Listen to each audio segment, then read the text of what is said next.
بل وأشرف منه يا سيدي خير النبي. بسم الله الرحمن الرحيم. கண்ணியமிக்க முஃமினீன்களே, நமது உயிரினும் மேலான கண்மணி ரசூலுல்லாஹி ஸல்லல்லாஹு அலைஹி வஸல்லம் அவர்களை பற்றி அல்லாஹு தஆலா அருள்மறையிலே சொல்லும் பொழுது அவர்கள் சொல்லுகிறார்கள், இன்னமா அன நதீரும் முபீன், உலகத்தில் நான் உங்களுக்கு தெளிவான எச்சரிக்கைகளை செய்வதற்காகத்தான் வந்திருக்கேன் என்று சொன்னார். மனித வாழ்க்கையிலே எச்சரிக்கையோடு இருப்பதும் தேவைப்பட்டவர்களை நாம் எச்சரிக்கை செய்வதும் என்பது இருக்கிறதே மிக முக்கியமானது. ஒரு நிம்மதியான வாழ்க்கைக்கு எதுவெல்லாம் தடையாக இருக்குமோ, இடையூறாக இருக்குமோ, அந்த அம்சங்களை அடையாளம் கண்டு அதை தவிர்த்து கொள்வதற்கான வழிதான் எச்சரிக்கை. அதுதான் எச்சரிக்கை என்பது. நபிமார்களுடைய முதல் களப்பணியே எச்சரிக்கை தான். எச்சரிக்கைன்னா மிரட்டுறது ஒன்றும் இல்லை. இப்படி செய்யாட்டா அப்படி செய்திருவேன், இப்படி செய்திருவேன், மிரட்டுறதுங்கிறது இல்லை. எச்சரிக்கை என்று சொன்னால் இதிலே கவனம், இப்படி இருந்தால் இப்படி ஆகிவிடும், தரை வழுக்கலாக இருக்கிறது, பார்த்து செல்லுங்கள் என்று சொல்கிறது. இது ஒரு எச்சரிக்கை. தரை வழுக்கலாக இருக்குது என்று சொல்கிற பொழுது அதை பார்த்து செல்வதற்காக சொல்லும் பொழுது, வட்டி என்பது என்றும் ஆபத்து, அது உங்களை அழித்துவிடும். யம்ஹகுல்லாஹு ரிபா, எந்த நிலையிலும் நீங்கள் வட்டியில் ஈடுபடாதீர்கள். வட்டி என்பது உங்களுடைய பொருளாதாரத்தை, உங்களுடைய ஈமானை, உங்களுடைய இறையச்சத்தை, உங்களுடைய இறை நெருக்கத்தை எல்லாம் அழித்துவிடும் என்று குர்ஆன் சொல்கிறதே. இது ஒரு எச்சரிக்கை, பொருளாதார ரீதியான எச்சரிக்கை. ஸல்லல்லாஹு வாழ்க்கையிலே அவர்கள் சின்ன விஷயங்களிலிருந்து ஆகப்பெரிய விஷயம் வரை, அவருடைய காலகட்டத்திலிருந்து கியாமத்தினால் வரை ஏற்படக்கூடிய எல்லா காரியங்களை குறித்தும் இந்த உம்மத்துக்கு எச்சரிக்கை செய்திருக்கிறார். ஸல்லல்லாஹு சொன்னாங்க, மாமின் நபியின் இல்லா வகத் அன்தர கௌமஹு பித்தஜ்ஜால், உலகத்தில் வந்த எல்லா நபிமார்களும் கடைசி காலத்தில் தஜ்ஜால் என்று ஒருவன் வருவான், அவனை பற்றி உங்களுக்கு எச்சரிக்கை செய்யாத எந்த நபியுமே இல்லைன்னு சொன்னான். அவன்தான் உலகத்திலேயே ஃபித்னாவிலேயே ஆகப்பெரிய ஃபித்னா. இந்த தஜ்ஜால் உலகத்தில் வந்தால் அதுதான் உலகத்தினுடைய மிகப்பெரிய ஃபித்னாவாக இருக்கும். சொல்லிட்டாங்க. அவனுக்குண்டான அடையாளங்களை நான் ஒன்று சொல்கிறேன். இன்னஹு அஅவர், அவன் ஒற்றை கண் உள்ளவனாக இருப்பான்னு சொன்னான். இன்னஹு அஅவர், அவன் ஒற்றை கண் உள்ளவனாக இருப்பான். அதேபோல் ஈமான் உள்ளவர்களுக்கு தெரியும், மக்தூபுன் பைன ஐனைஹி காஃபிர், அவனுடைய நெற்றியிலே காஃபிர் என்று எழுதப்பட்டிருக்கும் என்று அருமை நாயகம் ஸல்லல்லாஹு அலைஹி வஸல்லம் அவர்கள் எச்சரிக்கை செய்தார்கள். உலகத்தில் வந்த எல்லா நபிமார்களும் எச்சரிக்கை செய்தார்கள். ஆனாலும் கூட என்னுடைய இந்த உம்மத்தில் தான் அவர் வருவார் என்ற காரணத்தினாலே கூடுதலாக நான் எச்சரிக்கை செய்கிறேன் என்று அருமை நாயகம் ஸல்லல்லாஹு அலைஹி வஸல்லம் அவர்கள் எச்சரிக்கை செய்தார். அது மாதிரி தஜ்ஜால்ங்கிற பேரை இன்னொரு விஷயத்துக்கு ரசூல் சொன்னாங்க. காலங்கள் பின்னால் உள்ள காலங்களில் நீங்கள் கேள்விப்படாத புது புது விஷயங்கள்லாம் கொண்டு வருவார்கள் சில தஜ்ஜால்கள். யதூனக்கும் பிமாலம் தஸ்மஉ அன்தும் வலா ஆபாவுக்கும், நீங்களோ உங்களுடைய மூதாதையர்களோ கேள்விப்பட்டிருக்கவே மாட்டீங்க, அப்படி செய்தியெல்லாம் கொண்டு வருவாங்க. அப்படியா நம்ம கேட்கக்கூடிய அளவுக்குண்டான புது செய்திகளெல்லாம் உங்களுக்கு கொண்டு வருவார்கள். எச்சரிக்கையாக இருங்கள்.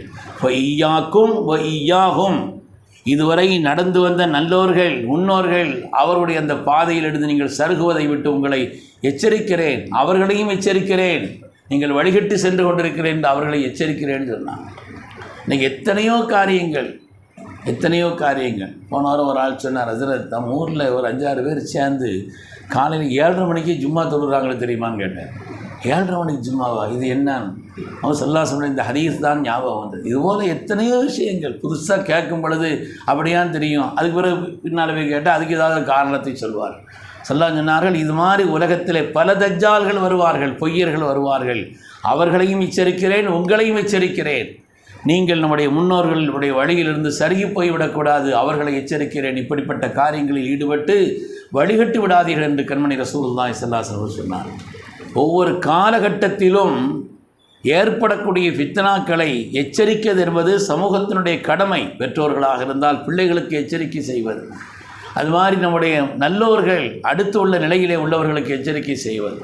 நம்ம ஊரில் இந்த புதுசாக சில கூட்டங்கள் வந்த நேரத்தில் எனக்கு இன்னும் ஞாபகம் இருக்கிறது, நம்முடைய புதுவனப்பள்ளியில் நம்முடைய பெரிய ஹஸரத் பட்னாப்சா ஷால்வி ஹஸரத் அவர்கள் அவங்க ஒரு எச்சரிக்கை கூட்டம் நடந்துச்சு. உலமாக்கள் ஒரு கூட்டத்தை நடத்துனாங்க. புதுசு புதுசாக என்னையாவது சொல்லுவாங்க, கொஞ்சம் கவனமாக இருக்கணும். அந்த இயக்கத்தில் ஈடுபட்டு கடைசியில் எல்லாத்தையும் இழந்ததுக்கு பின்னால் இவ்வளோ காலம் அப்படி ஆகிட்டேனே இப்படி ஆகிட்டேனேன்னு கவலைப்படக்கூடாது, அதனால் எச்சரிக்கையாக இருக்கணும் அப்படிங்கிற மாதிரி சொன்னாங்க. அதில் பட்னாம் சார் சொல்லும்போது ஒரு அழகான ஒரு செய்தியை சொன்னான். அதாவது ஒரு 2 குருவி ஒரு இடத்துல, அசரத்து கதை சொல்லி தானே சொல்லுவாங்க, ஒரு 2 குருவி ஒரு இடத்துலேருந்து பேசிக்கிட்டு இருந்துச்சான். இப்படி பேசிக்கிட்டு இருக்கும்பொழுது அங்கேருந்து ஒரு ஆள் வர்றார். அவர் கையில் ஒரு கம்பு வச்சுருந்தாராம். அந்த குருவிகிட்ட சொல்லிச்சாங்க, ஒரு ஆள் வர்றார், கையில் கம்பு வர வச்சுருக்கார், போயிடுவோம், எழுந்திரி பறந்து போயிடுவோன்னு சொல்லி ஒரு குருவி மற்றொரு குருவிகிட்ட சொல்லித்தான். இல்லை அவர் பார்க்க நல்ல மனுஷன் மாதிரி தெரிகிறாரு, ஆயுத தீசெல்லாம் ஓதிக்கிட்டே வர்றாரு, அவர் பார்க்க ஆலிமிசா மாதிரி தெரியுது, அதனால் ஒன்றும் செய்ய மாட்டார் அப்படின்னு. இல்லை கையில் கம்பு இருக்குது, அதனால் நம்ம கவனமாக இருக்கணும், நீ என்ன மாதிரி செய்யணும்னு ஒரு குருவி பறந்துடுச்சான். அவரோடையும் நடந்து வந்தவர் பக்கத்தில் வந்தவொடனே நின்றுக்கிட்டு இருந்த ஒரு குருவியை ஒரு போடு இந்த கம்பால் போட்டவுடனே அப்படி கால் ஒடிஞ்சு அப்படி துடிச்சிட்டு கிடந்துச்சான். அதுக்கப்புறம் அவர் போன பிறகு அந்த குருவி வந்துச்சு. அப்போதே சொன்ன கேட்டியா, அப்போதே சொன்னேனே, இல்லை அவர் கம்பு வச்சுருந்தாருக்க, அவர் ஆலிம்சா மாதிரி தோட்டத்தில் இருந்தார், அவர் ஆயத்தையெல்லாம் ஓதிக்கிட்டே வந்தார் அப்படின்னு சொல்லி அந்த குருவி சொன்னதாக ஹஸரத் ஒரு கதை சொல்லி, எந்த காரியத்திலும் சரி நாம் எச்சரிக்கையோடு இல்லை என்று சொன்னால், மார்க்க ரீதியான காரியங்களிலும் உலகியல் ரீதியான காரியங்களிலும் நாம் எச்சரிக்கையாக இல்லை என்று சொன்னால் நம்முடைய ஈமானுக்கும் நம்முடைய எதிர்காலத்திற்கும் அது ஆபத்தானதுன்னு சொல்லி ஹதரத் ரசூலுல்லாஹி ஸல்லல்லாஹு அலைஹி வஸல்லம் சொன்ன அந்த செய்தியை நமக்கு மார்க்கத்தின் வழியாக சொல்லி காண்பித்தார். அதனால் அருமையானவர்களே, நம்ம எச்சரிக்கை செய்வது என்பது நம்முடைய நடைமுறையில், சட்டங்களில் கூட சில தளர்வுகள் இருக்குது. நம்ம தொழுதுகிட்டு இருக்கிறோம், ஒரு ஆள் பள்ளத்தில் விழ போகிறாரு என்று சொன்னால் தொழுகை அந்த நேரத்தில் அவரை எச்சரிக்கை செய்ய வேண்டும். கை கொண்டு இஷாரா செய்து அதில் அவர் உஷார் ஆயிடுவார்னு சொன்னால் கை கொண்டு இஷாரா செய்ய வேண்டும். இல்லை பார்வை இல்லாதவராக இருக்கிறார் என்று சொன்னால் நாம் தொழுகையை முடிச்சுட்டு அந்த காரியத்தை செய்யும். ஒவ்வொரு காரியத்திலேயும் மனிதன் தவறான ஒரு நிலையில் விழுந்து விடாமல் இருப்பதற்காக வேண்டி எச்சரிக்கை செய்வதை மார்க்கம் நமக்கு தெளிவாக சொல்லி காண்பிக்கார்.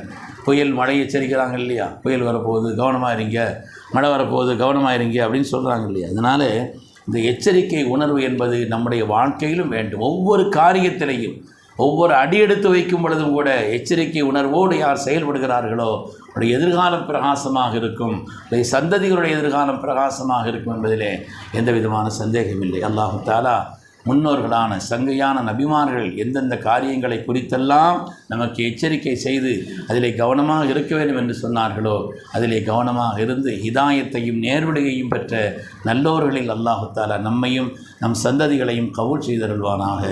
ஆமீன் ஆமீன் யா ரப்பல் ஆலமீன். வ ஆகிரு தஅவானா அல்ஹம்துலில்லாஹி ரப்பில் ஆலமீன். சுப்ஹானல்லாஹி.